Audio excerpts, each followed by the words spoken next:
Good morning. Welcome back to the Sustainable Manufacturing course. In this course, we are trying to learn what is a manufacturing system, what are various elements of a manufacturing system, what is sustainability, green manufacturing, now how we can turn a system towards eco-efficient system or how a green system can be obtained. So, in this lecture, I will cover modeling for green manufacturing.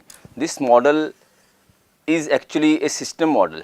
Now, before discussing this model, I will go through what are metrics for green manufacturing and what are indices for green manufacturing. Then we will see a model, how a model could be developed for a system at a system level. This system level could be further divided into facility level, process level, unit manufacturing level. Okay. Now, what is a metric actually?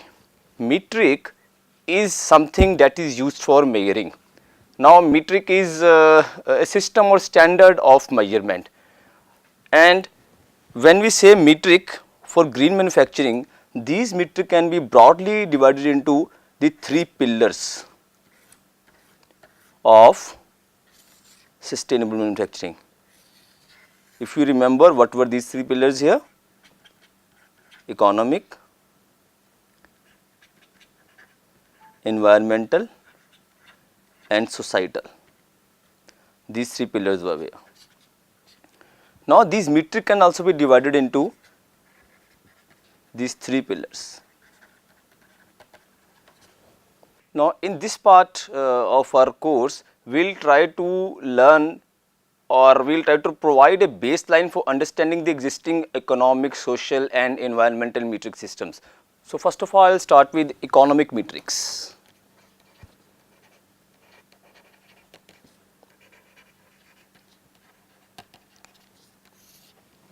Now, economic metrics are more focused on investment decisions and on increasing profitability or with time. The common metrics here are, this is payback period or maybe internal rate of return or net present value. So, what is this payback period? Payback period is actually the time after which the initial investment that is made is all recovered through the revenue, that is actually through the profits. Next is internal rate of return. Internal rate of return gives the annualized effective compounded rate of an investment. So, net present value is actually determining whether an investment in future cost savings is worthwhile and if it requires adjusting future cash flow into a current time frame. So, this is net present value. So, these are very general metrics here. Another metric may be life cycle costing that we have discussed, that is the overall cost including investment, operational and replacement cost at the end. So, life cycle cost is equal to investment cost, if I put I as investment, plus operational cost minus disposal cost, I put is here R as replacement cost when we sell our product or equipment here.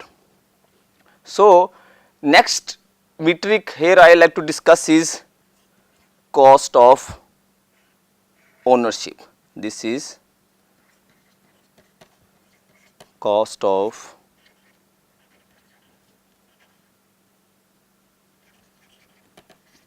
ownership. Now, what is actually cost of ownership? It is a similar metric to life cycle costing, but it is more used in manufacturing because it has general applications in maybe in green manufacturing as well. A complete economic analysis metric is employed for cost assessment and comparison among various alternative options in green manufacturing could be done using this metric. So, how is this cost of ownership evaluated? Cost of ownership is directly proportional to our cost of equipment, and it is actually sum of the cost of equipment and the cost of setup of this equipment. I will put one more term here, C3 by 1 plus I power Z, and it is inversely proportional to B and VE. I will explain these terms here into N. Now, what is C1 here? C1 is my equipment cost. Equipment cost is actually initial investment cost, maybe initial or maybe in the first year. If I talk about a manufacturing concern, the cost that is there in the initial phase only. Now, C2 is my setup cost. What is this C2? This is equal to I plus T plus summation P times F. Now, what are these terms? This I is installation fee, T is transportation fee, P is number of people to be trained for this, and F is the training cost. So, this all becomes my total training cost. This is training cost per person. So, this is my transportation cost.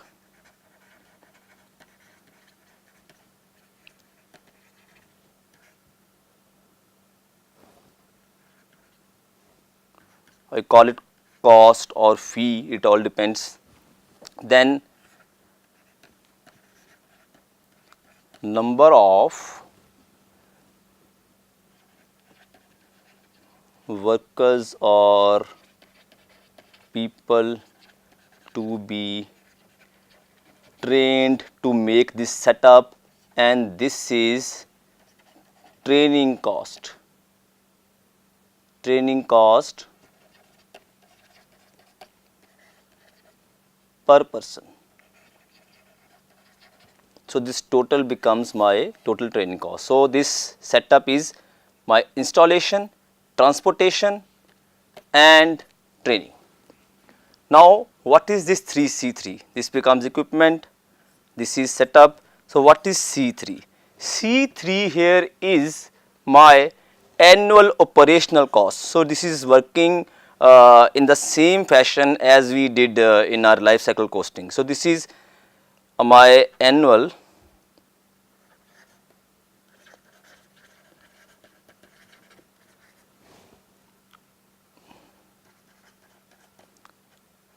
So, C3 is also dependent on certain things here which are footprint for the equipment into my footprint cost.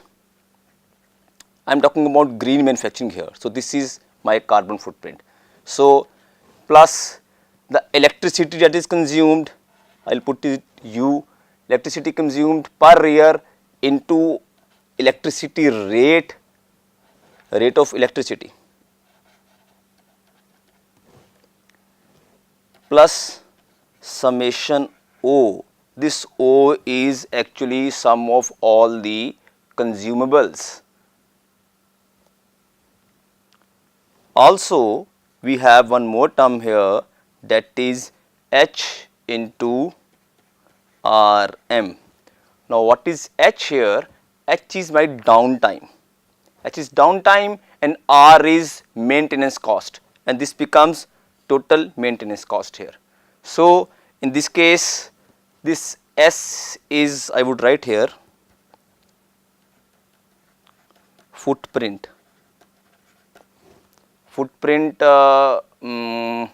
Then RS is my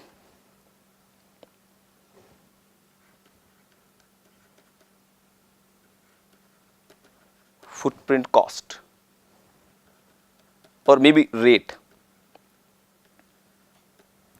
Then U is my energy actually. So, in this case in factory I will say electricity.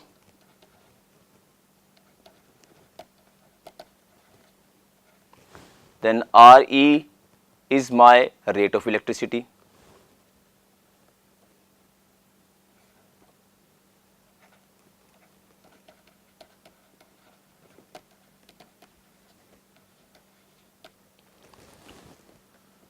O is consumables.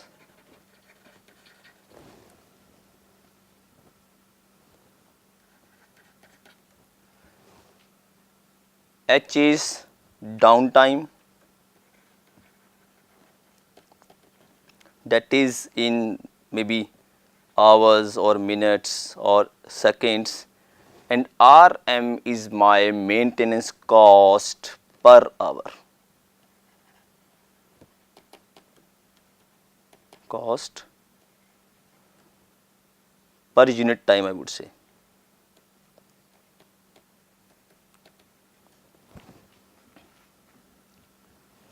Now we are left with a few terms here, that is B. Now we have a few terms in denominator as well. So what is B and VE? Cost of ownership is inversely proportional to my total amount of output of the system, I would say.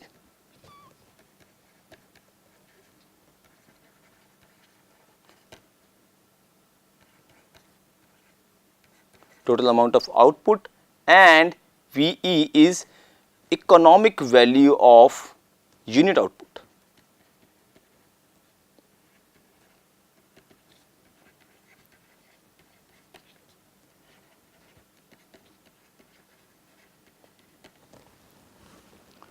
So this model represents a method to calculate my cost of ownership.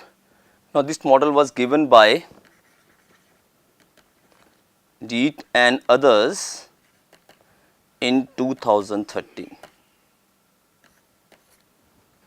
Now this cost of ownership has included everything. The equipment costs are the purchasing cost of the equipment and associated with components. Setup cost include those for installation.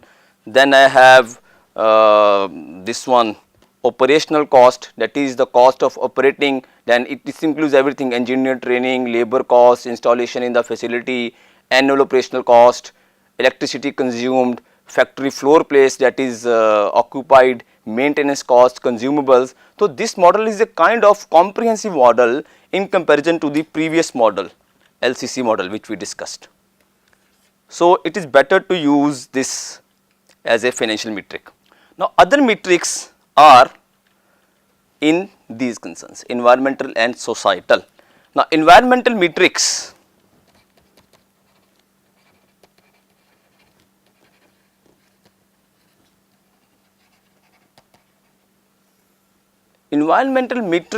are generally based on their evaluation criteria, the approach these metrics are evaluated. Actually the evaluation approaches may be utility analysis,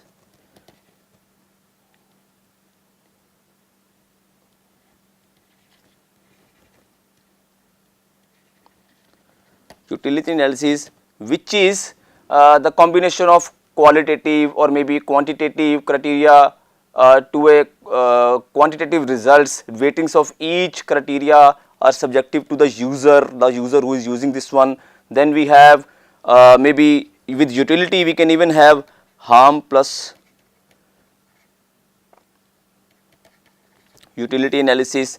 This is very close to cost utility analysis, the general utility analysis here. This is only cost here. In this case, harm is also there. The harm is actually what is the final output when we subtract the environmental harm from this cost. That is the cost, that is, this is actually cost here. If I say this is cost C, this would be cost C minus H, right? CH would be C minus H. So this would be the cost, the H is cost that is associated to recover the harm that is created, the impact that is created by our this manufacturing concern.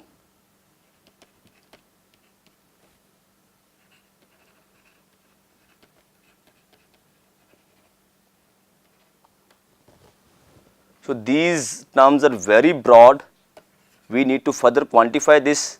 Is this impact for energy, for waste, or are we talking about material waste, or are we talking about what kind of waste is there, solid, liquid, gaseous, what kind of pollution is there. So, this impact is to be further detailed.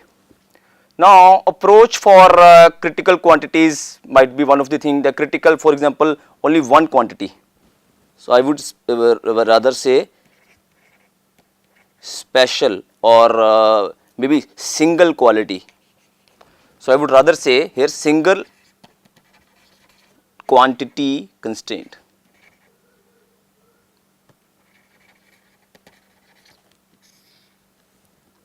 Right. So, single quantity analysis. So, this is not a total analysis, this is about only one thing. If I say only solid waste or maybe only energy in operation. So, these are just examples. So, any single quantity can be taken here. Then hierarchical approach analysis is also there.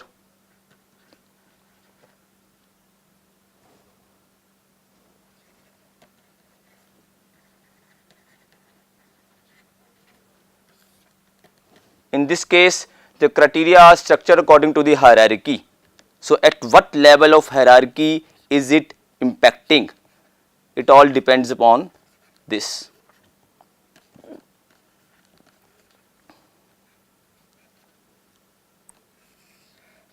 This is my hierarchical approach. So, one of the very subjective or qualitative criteria here is verbal argument approach.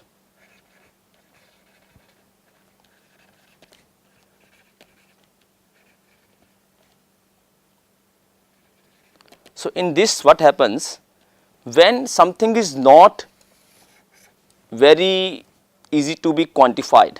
So, if thing is not quantifiable, verbal arguments, that is goals are or aims are defined qualitatively here.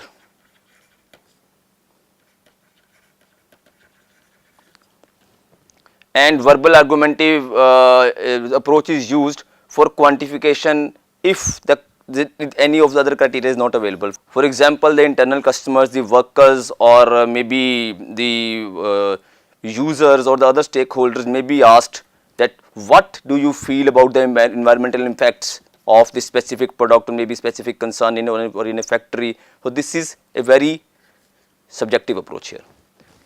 So, this was all the evaluation approach here.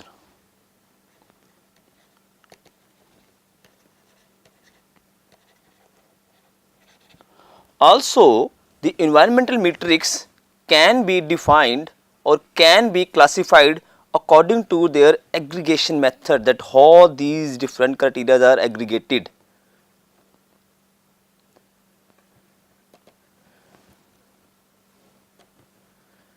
And these methods can be broadly divided into low level and high level. What is low level here? Low level is just my own factory, a single factory, or maybe carbon dioxide emissions for a single factory, or maybe greenhouse gases.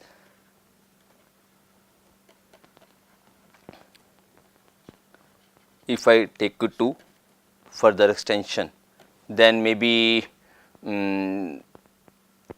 global warming, its potential or its contribution to global warming. Now, at high level, we think about the three basic utilities that human being need, that is air,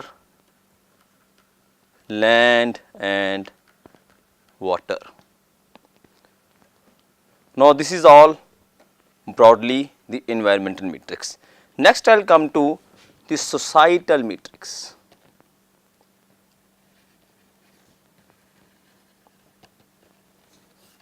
The societal matrix cannot be directly defined, and even the environmental matrix are not able to address everything that has effect on our society.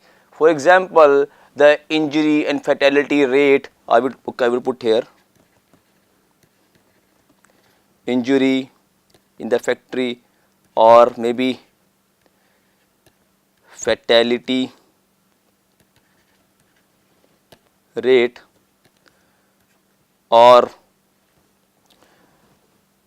other subjective things like acceptable living standards are there or not.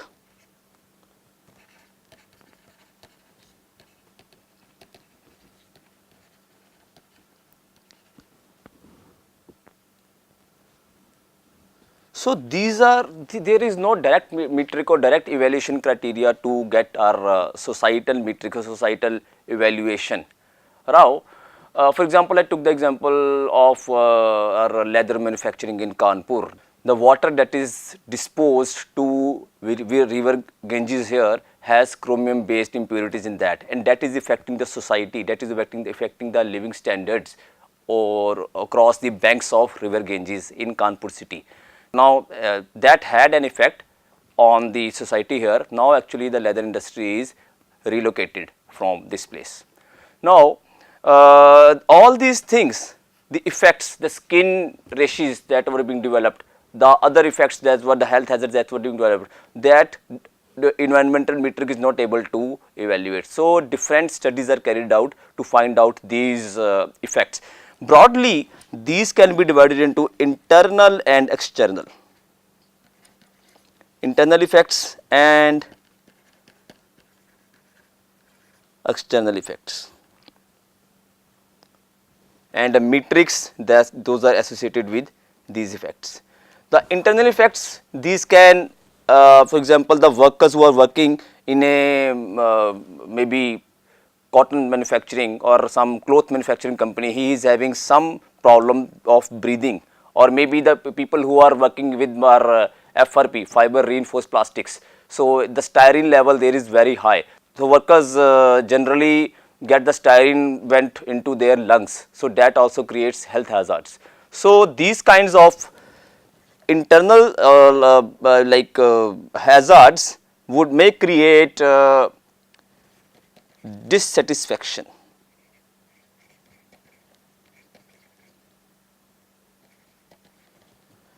Within the company, and it also depends on our total or overall sustainability framework. So, these things, this dissatisfaction within the company needs to be addressed. How this is addressed here? Now, they can pay some rewards or may give some extra pay, then job safety, then insurance, then maybe life insurance and health insurance, life and health. So, I had a chance to visit Satluj Motors in recent past, those the company who manufactures the buses, the Mercedes buses and airport buses. So, they actually get their workers through a process, through a medical diagnostic, and further they get their styrene from their lungs removed through certain medical processes. So, this was one of the thing they did to keep their worker satisfied, or the dissatisfaction level should not rise, they were concerned about that. So, these things are important there. Now, external factors here are the factors that affect the overall community.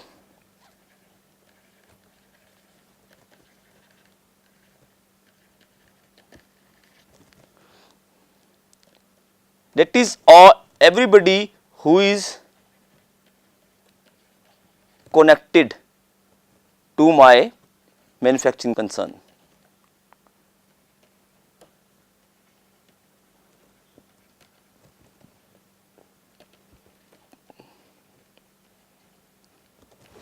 Now, here examples may be the employees, shareholders, consumers,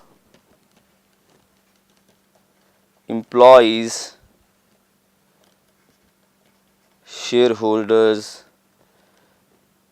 the end users or consumers, then local communities,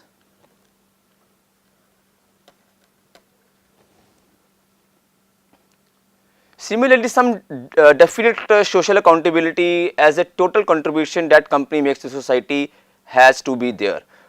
So with this I'll take a break here and we will continue this lecture in the second part where I will discuss the indicators. Now here I have discussed the metrics across these three different pillars.